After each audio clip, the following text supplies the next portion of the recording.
Episode number 334, Preventing Ministry Burnout with Tom Bump. Let's do it.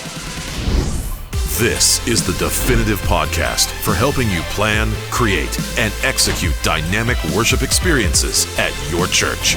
Useful, practical content in the areas of production, worship, communications, first impressions, and more. This is Making Sunday Happen. Well, hey guys, welcome. Before we get rolling this week, I want to let you know about our podcast archive at MakingSundayHappen.com. We have over 330 episodes of our podcast.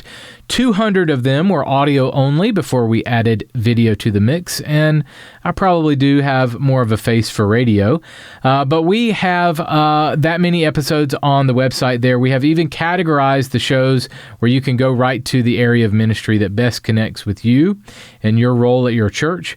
From church online to communications, production, volunteer culture, worship, and more. It's all completely free at MakingSundayHappen.com, MakingSundayHappen.com. On today's episode of our show, I welcome my friend Tom Bump. Tom is the founder of Restoring Leaders. He is also the author of the brand new book, Valleys Over Mountains, a book that you really need in your personal library. It's a book about overcoming the valleys in ministry and how to get through hard seasons. If you haven't gone through a tough season or a bump in the road in ministry, you probably haven't been in ministry long enough because it's coming. They come. And today, Tom and I are going to talk through how to prevent ministry burnout.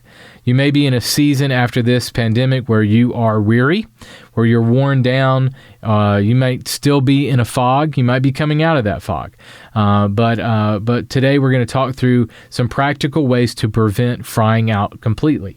So my conversation with Tom Bump is coming up right after this. Digital signs are everywhere and can be an effective way of distributing information. However, they're costly to set up and maintain. Sign Presenter changes this by providing a simple and affordable digital signage platform that anyone can use. In fact, you can have your sign up and running today. Simply create an account and upload the messages you want to display. If you don't already have messages created, our web-based designer makes it easy to create them. Preview your screen, and once you're happy with it, pick up an Amazon Fire TV Stick 4K at a local store. Plug it into your TV and download our app. That's it. Your messages will start displaying immediately. Visit signpresenter.com and claim your free trial.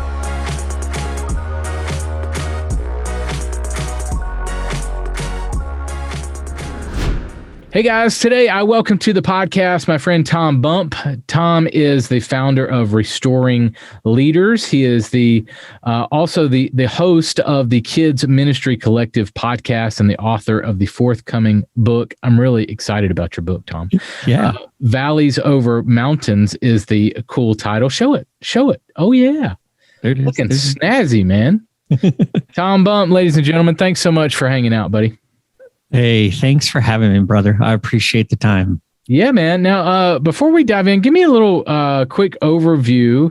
We've gotten to be friends lately through through just kids ministry and Facebook groups and conferences and stuff. So give me kind of a quick overview of your ministry background and how you got started with Restoring Leaders and kids ministry too. Sure.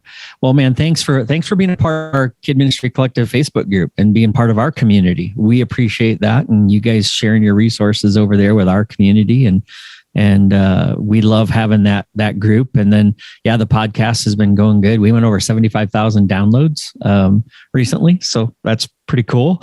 And we're pretty excited and honored that many people are downloading and listening to my little podcast.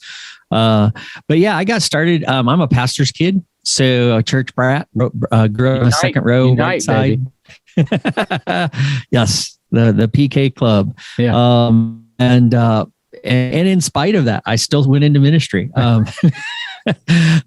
saw my dad go through some really great stuff, and I also saw him go through some really hard stuff. And it was tough growing up, sometimes being the pastor's kid. But God continued to use it. And in my father even said, if God's not going to call you into ministry, Tom, don't follow my footsteps because you think you have to. Only do it because God's calling you. And I did. I felt God leading me into ministry at the age of, really, where I think the call was real solidified was when I was about 16. But I really felt it when I was like 11 or 12. I started doing kid ministry in our church, helping our kids program. Actually started a Sunday night club for kids. And led it. And when it got up to about 25 kids coming in back there during a Sunday night service, they decided I better get some help. So they had a couple other teenagers come join me, and we rocked it out with no adult supervision, which was hilarious back in the day. But all in all, I've been in ministry for over 30 years. I've done senior pastor role for a while. I've been associate, youth pastor, family pastor, kids pastor. Been in churches from as small as like 50 people all the way up to a multi-site of 5,000. And just love being in ministry. I love being around ministry people and kid ministry, especially. That's where I've done a lot of youth and children at the same time. But the last probably 20 years of 15 years of ministry, I was focused real hard on kids ministry. And that's where the KMC started and was birthed out of that and just continued. And so been through a lot in those 30 some years. I've had some great ministries, and some not so good ministries.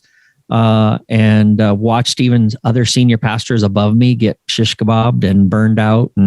And because of all that, and then experiencing my own personal hurt and burnout, I felt like a number of years ago when I was out in Yosemite that God was starting to lead me in a new season out of being a vocational pastor, but more to shepherd shepherds. And I really felt like God was saying, look, I know what you feel like the world's robbed you of, but I'm going to bring it around in a different direction. And I had a guy even on the last Yosemite trip that I was on say to me, hey, ministry may not always look like what you think. So open your heart and let God show you what he wants to show you. And that really blew my mind. And so out of that came KMC Coaching, which is a leadership coaching ministry that I work with leaders and help them with structures and systems and all that stuff. But then the new thing of restoring leaders, where it really is about offering care and support to help hurting and burned out leaders move out of that open wound into a healed scar where they can go forward in health and live restored and lead renewed all the time.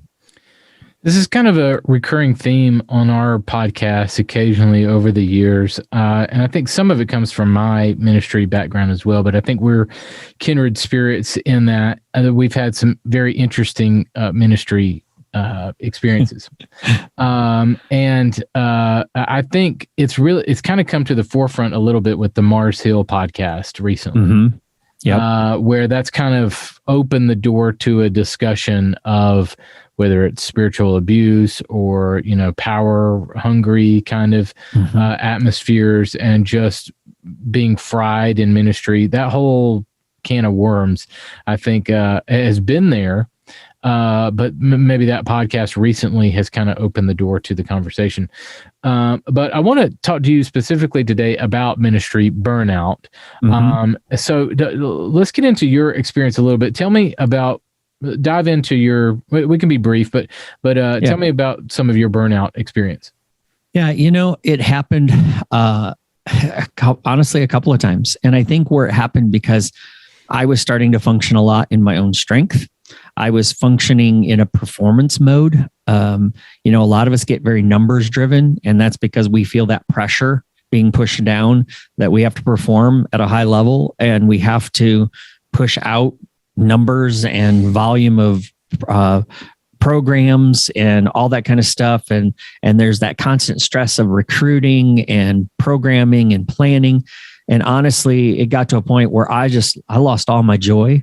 I lost my drive, my passion. I forgot what it was like to even be called into ministry because I was doing another man's calling is what I was. I was trying to impress a senior leader where, and my fear of man got bigger than my fear of God. And all of those things just kind of started coming together. And I began to fake Sunday after Sunday after Sunday. I would come home and just complain to my family about everything that went wrong.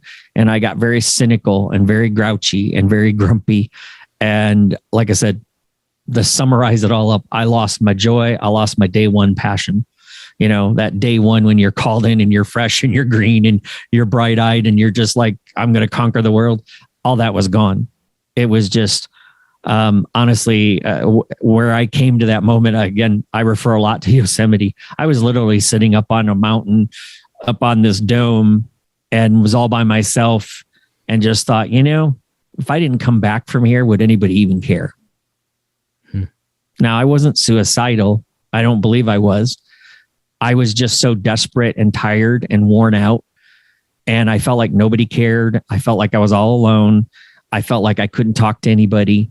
And all of those things, just the exhaustion and the mental fatigue and the trying to do it all on my own was just, it pushed me into that full scale.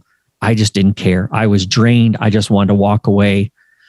I wanted to quit. I was a fake. You know, it was just, that was it. And it just hit me. Well, you're the only one ever who has felt that way. So I don't know the rest of this podcast. I don't know if it's going to relate because I'm sorry. What a failure of a guest I am already. No, I'm kidding, man. I'm obviously joking because I mean we feel it a lot. You know, I've encountered a lot of people recently who, especially with the pandemic stuff. You know, let's say tech guys, for instance. You know, they were responsible for making Sunday happen. And now they're responsible for making Sunday happen online as well. Yep. And they're also responsible for the content creation. I mean, just the demands are growing and growing and growing. Yes. And I mean, online's not going away. And so that demand is still there and is maintained. So there's a lot of guys that are, you know, just to their end.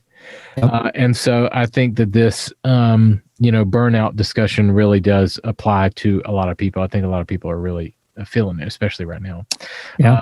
So let's talk through some things that we should know about burnout. Maybe some highlights of just some baseline. Here's some things that we should know before we try to solve it. Some solutions. Yeah.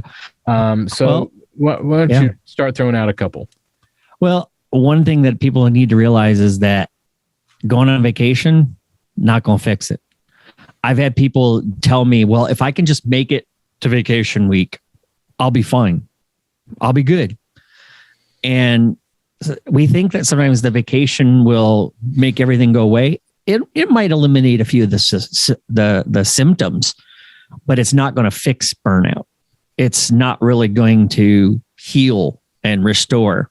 You're going to get rested physically, maybe emotionally, but it's not really going to fix it. I think another thing is that burnout isn't always caused just by overworking.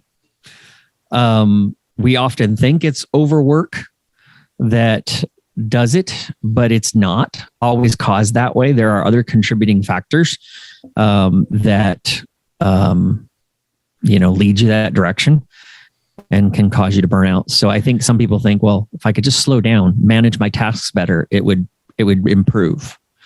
And there are people out there that sell systems of, well, if you do this certain task management system, you won't burn out. Or if you do this volunteer program, you won't burn out. Right. I can't always agree with that because it's not about a program. It's not about a system that fixes your burnout. So I think there's a couple things right there that are important to grab onto. I think learning to say and realize it's okay to say no, and say it to your senior leader and say it to yourself. Have you done that to a senior leader and it's not received well? And so you're nervous to say no the next time? Yep. Because there were times where I said no and they're like, what? Well, what all are you doing? And if you're so overwhelmed, well, then maybe you can't. Again, it'll come back to, I heard, well, you're not managing your tasks well enough. You need to restructure. Maybe we need to get you a coach. And at the time I was like, nah, I don't need a coach. But then now that I am a coach, I'd be like, yeah, if they're going to pay for you to get a coach, fine. That will help you having somebody to work with. But I said no, and it came across very negatively. And I felt like I was now an inferior leader, and that added to my burden even more mentally. It was that negative self-talk of, oh, great. He really thinks I'm not good. I'm not strong. He's going to get rid of me. He's going to fire me. And man, the enemy played on that one hard. But I also learned that when you say it right, and when you learn to approach a senior leader and say, okay, look, if I'm going to take this next task on, you got to understand, I'm going to have to eliminate something off the top of my priority list. He received that really well. And we were able to together and go, you know what? And honestly, Tom, this probably isn't the best thing for you because it's not in your zone of genius, so to speak. So I just thought you might enjoy doing it, but now I see all the scope you're handling. Let's say no to this. And so when you do it right, it's great. If you do it wrong, unfortunately, yeah, it can be dangerous. I've heard some leaders get nailed for that. So you cut out during a little bit of that. Some of the the devil must have not wanted you to. Yeah, I guess so. So I'll ask a couple more things that we can hear some of that again. So, what are some ways that maybe you could say no to your senior pastor that it is received well? And I think what I did hear that you did bring up that is a great point is maybe bringing it up to the senior leader as a priority. Hey, where would you like me to spend my time? I can't do both in this allotted amount of time. Which one would you like me to do? Where would you like me to spend your time? And my time. And I can tell you as a leader, that is really helpful to me. Yes. And it allows me to lead, but it also allows it allows us to manage your time and priorities together. Well, okay. I see that. Why don't you go here first and then here, and then we can work on how both of those can get accomplished. You want to speak to that some? Yeah, that's exactly right. Sorry that I had that little technical glitch there, but yeah, that's the way you would do it. That's the way I would coach somebody to do it. When I go to my leader with that attitude that I'm here to serve you, I'm here to help, and I don't want to say no, but at certain seasons I'm going to have to. In a healthy church culture, that becomes something that is welcomed. And so sometimes you may have to navigate that and say, hey, how can we make this more of a positive? But when we go to our senior leader and say, here's why I'm saying no, and here's what's happening, here's my scope of what I'm working on. If I say yes to this, then somewhere else, somebody's going to get a no. Because I can't do everything. Because if I say yes to everything, I guarantee I'm going to burn out. It's just going to happen. You're going to self-implode. You were not designed to do everything.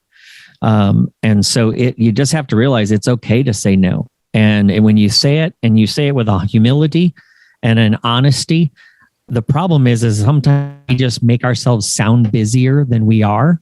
Mm-hmm. And then that creates a mistrust. And it creates conflict, and that void of trust can be dangerous too. So if you want to say no, say it right, and it pays off, and it takes you back from the edge of burnout for sure. I think one thing that I've experienced, and maybe others have as well, maybe you have, is from a staff, and I'm cautious to say this because I want us to. I don't want it to seem like we're bashing the church, or we're trying to find ways to improve, trying to find ways to be efficient, trying to find ways to work together. But I've had experiences where, the front of a staff meeting, a pastor will stand up and say, you're welcome to say no. We prioritize your family, But when the rubber hits the road, hey, it's Thursday, 4:00. I know we have Fridays off, but I need you to do a massive video for Sunday that I didn't really plan for, but I need you to do it. Well, that pastor, it's going to take me a couple of days to do. Well, we need it for Sunday. Okay, wait a second. You said in the staff meeting that I could say no. Now you're not letting me say no. Right. So have you dealt with that rub before? Oh yeah.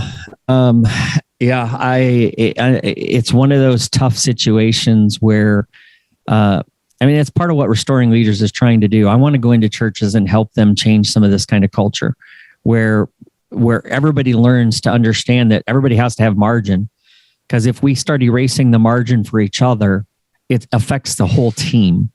And so, we had to navigate. We had to have some hard conversations, sitting down and saying, hey, look, if I say yes to this, I have to say no to somebody else. And do you want me to say no to my wife? Because she wants me home on Friday to take care of some things. And if I'm stuck in the office editing a video last minute, that was just an inspiration. Now, if it happens once, fine, I can do that. If it's chronic, there's a problem. Yeah. And that's where you got to diagnose and evaluate how often does it happen. If it's happening often, then the hard conversation has to happen and say, look, we can't do this. We've got to do some planning ahead and dreaming ahead and those kind of things. Yeah. Because again, we don't do that. It lights the fuse that leads to the explosion of burnout. And somebody's going to implode. Somebody's going to pay for it one way or the other. And so when I say burnout's preventable, I believe it. I do think if we can change the pace and the calendar and the programs of what we do internally at a church, we would see less church turnover, which would save thousands of dollars.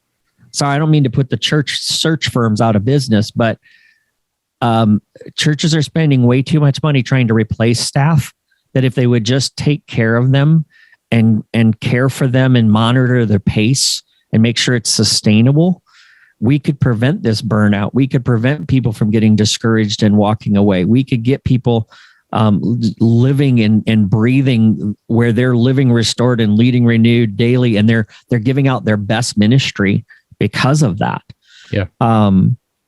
And so I do think burnout can be preventable.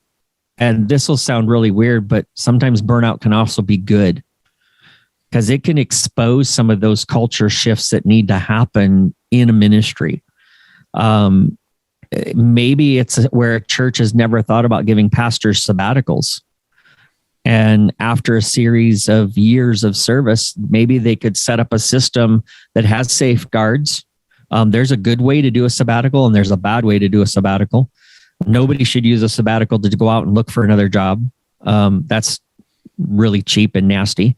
But then again, nobody should use a sabbatical as, well, this person's totally weak and burned out, and we're just going to get rid of them when they come back anyway. Because I've had that happen. I've seen that happen. But burnout can be good because it can expose things and say, hey, what do we need to do to better serve our staff, to take care of our shepherds, to take care of our sheep? We're also role modeling for the people what's healthy. So, I do believe that God brings the beauty from the ashes. And so there's times where burnout shows me I've been living in my own strength, my own talent. I've been living on my own abilities, and I've been coasting. Because sometimes when you're in a place for a while, you get into cruise control and you just think, hey, I can surf and put it on cruise. And well, it's always worked. Let's not break it. Let's not bend it. And one of the things the pandemic did, it shook us all up. It sifted everything. Yep. And so now some of this stuff is being exposed. And that's why I think burnout is coming up. I think discouragement's at a high. I think mental self-care is at a high right now because people are struggling all over the place. So let's get into some solutions. And I think you have some really good ideas here. So let's kind of walk through them one by one. So sure. Your first one here is when you're driving, turn off the music, pull into a parking spot, and just sit for 5 minutes quietly. So what is this solitude activity going to teach us? Yeah. Well, solitude, and here's the other thing. For some of us, you need to even you've got to turn off that music because we're so used to having the noise and the chaos around us that one of the things that I see in scripture all the time is where God says to be silent and to be still. Be still and know that I am God. We're all running at such a high pace all the time that even in our devotions, we're thinking about how I could use this to teach somebody else. We're not feeding our own soul. And so solitude is all about you and the Father.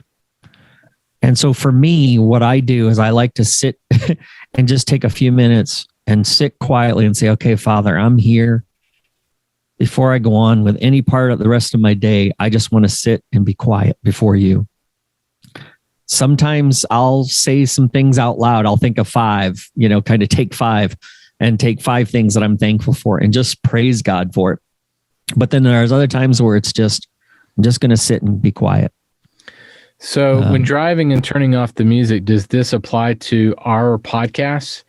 If they're listening to our podcast, they finish the episode and then pull off. Then they do it. Works? Yes. Yeah. Wait to the end of the episode, time it right. Okay. And then go into solitude mode. Reflect on the words of Carl, the wise one. No, not mine. I was more thinking of yours, buddy. Oh. Okay. Your second one here is wake up early. Oh, I got to wake up early. Yeah. Hey, man, come on. I know there's a lot of people out there that want to always hit the gym and all that, So yeah, wake up a couple minutes early. And again, this is part of the solitude stuff.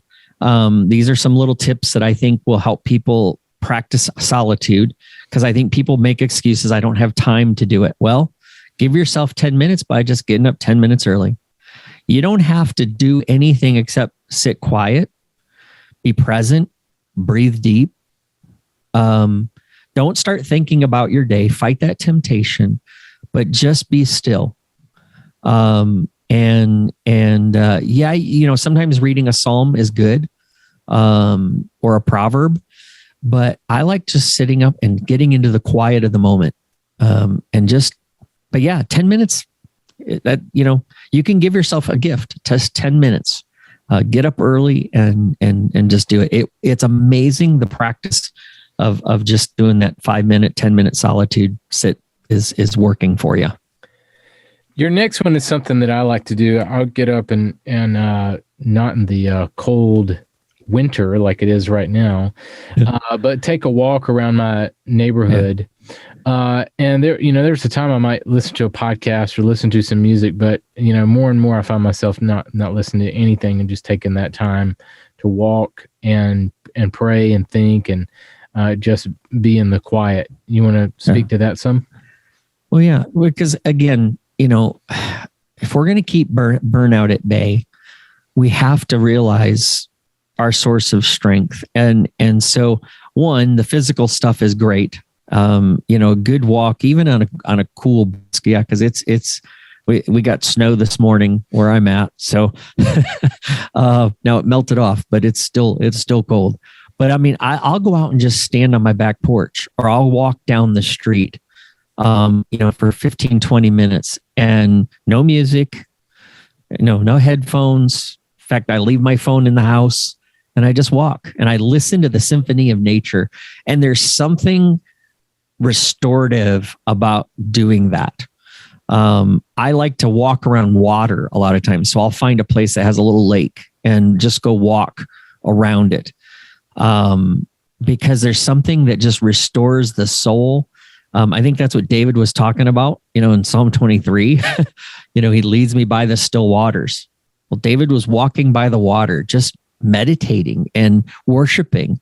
And there's something about that just deflates and puts out that fuse of burnout, that if you could just make a practice of periodically just going for a walk, and pick a place where you can be alone and quiet before the Lord, it's powerful, man. It's transformational all the time. So a lot of these exercises are, sit in the quiet, take some time to reflect kind of exercises. Are there anything that you do suggest once I get to work? And I think we touched on some, be okay saying no, that sort of thing. But is there anything when I get to work that would, help interact with people or some things like that would prevent burnout? Well, I think the key is no matter your leadership style, or you're getting things done style. You got to find your, and I think a lot of leaders try to operate in other people's rhythms. And so they get in and they try to do stuff in a certain way. And I think when you come into the office, if you know, all right, I've got a rhythm and a plan. So I'm going to start my plan. I'm going to focus on some worship, some, reading some scripture, a little bit of prayer, doing something like that. Or sometimes it's connecting with another leader and just talking with them for a few minutes. I have a couple of people that I reach out to periodically just for 10-minute conversation, just to check in. How you doing? How's your soul? How's your life? You doing okay? Anything I can pray for you? And we pray together. And there's something about that exercise of just doing those kind of things to start your day off, get you grounded, get you centered, and powerful. So I think, when you come into the day, yes, you got your plan, but find your rhythm. But before you do, start it with something that gets you focused in a peaceful place and get your mind at rest. And like I say, meditating on a scripture, talking to a friend, spending some time again in quiet before the storm starts up will be powerful things for you to get going. But a lot of leaders just need to stop and figure out what's going on and then what their day looks like and then build from there. Good.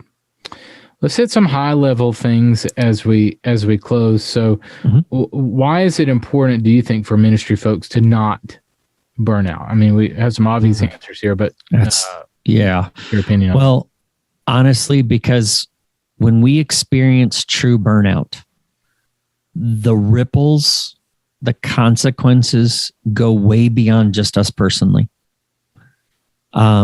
You will not be able to keep the effects of burnout limited to just yourself. And I think the enemy, again, because we often think we operate in our own strength and nobody knows. And honestly, I was great at hiding it. Nobody in my church, not even my closest staff members, knew how bad I was suffering.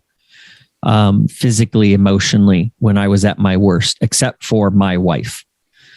She saw it, but it hurt her deeply. It hurt my children. I couldn't control it. And ultimately, I tell people, look, burnout will hit you like a tsunami. Everything gets sucked out and then whoosh over the top. And so if we don't get this under control, if we don't start changing our cultures in our staffs, if we don't personally take responsibility for where we are and figure out how to get this under control in our life and put some preventative measures and boundaries, guardrails, as I call them, in our life, it's not only going to affect us, it's going to affect maybe even future generations. It's going to impact ministries and communities, because every time a leader burns out, it affects so much more than just them. And we have to realize that. And that fear alone keeps me in check. I don't ever want to go back to where I was, ever. And now I want to keep other leaders from doing the same thing, because I don't want to see more leaders walking away from ministry and just tapping out. What about leaders? If I'm in a higher level position, how do I keep my workers? How do I take care of them so that they don't burn out? Yeah. By the leader sets the pace. The leader has to be intentional about creating sustainable pace. And that means I'll just, one practical thing would be the calendar. Making sure that when you start, because this is the time of year we start planning for the next year, right? The first thing that should go on the calendar for a church staff is their vacation time. And I know some people will go, yeah, right. If you don't do this, okay, I'm going to tell you, you're risking things. To me, when I'm coaching a church or when I'm coaching a leader, I say, put your family stuff on first, then calendar around it. Now, sure, at times we may have to adjust and tweak, but make that a priority. Because if you rob that, you're robbing something that's very valuable to soul care. So you need that. And I know I said vacation days don't can't prevent it, but they will help if you guard that. Schedule some sabbatical time or some soul care time. Get those on the calendar first. Give your staff days of retreat.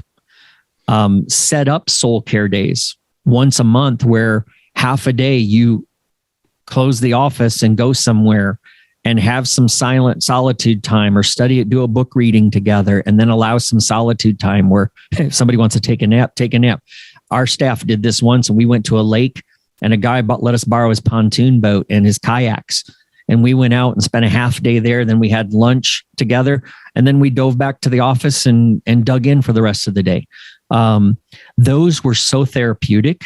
It created this culture for us. And that started with our senior leader doing that. Mm-hmm. So encourage your staff to take retreats. Encourage them to have a counselor or somebody like me that they can go and release and vent to. Yeah. That's part of what I do with restoring leaders is I tell people, look, call me up. And I've got people that will do this. They'll call me and say, Tom, I just need to vent. I'll go, okay, do you want any feedback? You want anything help? Nope, just need to vent. All right, hit the pressure valve and go. And all I do is I sit and I listen and I grunt every once in a while to let them know I'm listening, but I don't talk. I just listen. And then I'll say, anything else? Can I pray for you? They'll usually say, yes. I pray for them. They hang up. Boom.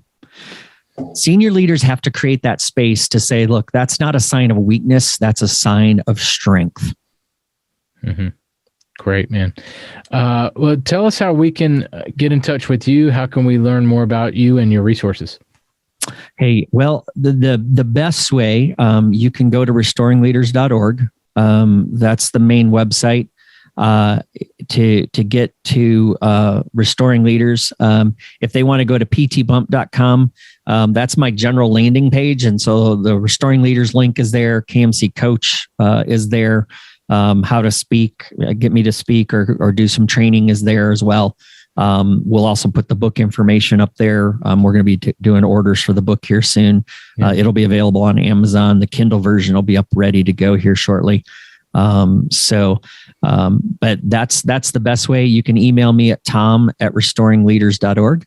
And I'm always available for consults and calls and would be happy to help anybody that needs help in this area. Yeah. Tom, I believe in what you're doing, man. And I really appreciate your time today. Thank you, buddy. Hey, thanks a lot, man.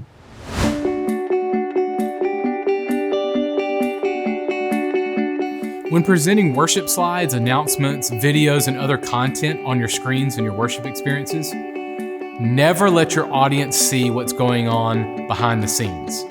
You never want to see a cursor, a desktop background, you clicking over to another program, you restarting the presentation computer, nothing like that.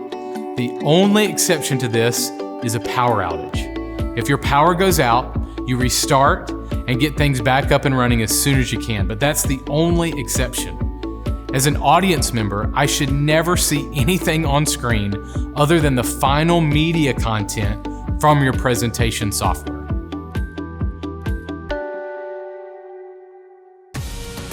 The show notes for this episode are available now at makingsundayhappen.com. Well, hey guys, thanks so much for hanging out this week. My thanks to AJ Schubert, Daniel Stavanis, and our great team at 1230 Media for producing and distributing this podcast. Next week, I welcome my friend Barbara Canero. Barbara has an incredible story of owning her own marketing agency and giving it all up for God, and how God has used her in some really powerful ways to help churches find their voice. We hear Barbara's story, as well as we'll give some practical hacks for finding the voice of your church. She's got some great strategies for that, so you're going to love hearing from Barbara next week.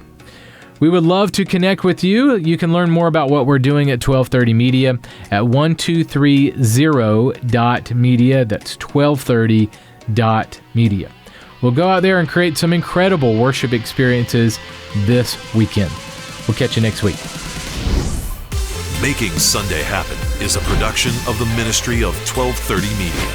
For show notes, archive episodes, and more free resources for your church, visit MakingSundayHappen.com.